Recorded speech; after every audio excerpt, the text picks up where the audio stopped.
Magandang araw po sa inyong lahat. Ako po ang kasalukuyang Station Commander ng Batasan Police Station 6, QCPD. Sa pagkakataong ito, nais naming ipaalala sa ating mga nasasakupan ang mga hakbang upang maiwasan ang pagnanakaw.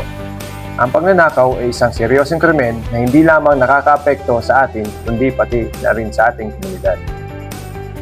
Narito ang ilang hakbang na maaari nating gawin upang maiwasan ang anumang uri ng nakawan.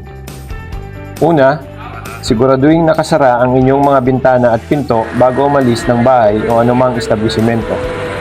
Gumamit ng mga matitibay na kandado at mag-install ng CCTV sa paligid. Ikalawa, huwag ipakita ang anumang mamahaling bagay sa publiko.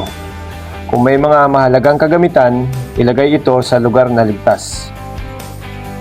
Ikatlo, kung kayo ay nasa mga pampublikong lugar, laging bantayan ang inyong bag at iba pang personal na gamit. Huwag hayaang maiwan ang mga ito kung saan-saan. Ikaapat, i-report agad sa mga pulis ang anumang kahina-hinalang aktibidad o tao sa inyong komunidad. Ang inyong mabilis na pag-report ay makakatulong upang maiwasan natin ang anumang krimen. Narito po ang aming hotlines. Sa pamamagitan ng sama-sama nating pagkilos at pagiging maingat, makakamit natin ang mas ligtas na komunidad. Tandaan, ang seguridad ay responsibilidad ng lahat. Manatiling aktibo at alerto. Magtulungan po tayo Q-Citizens para labanan ang anumang krimen.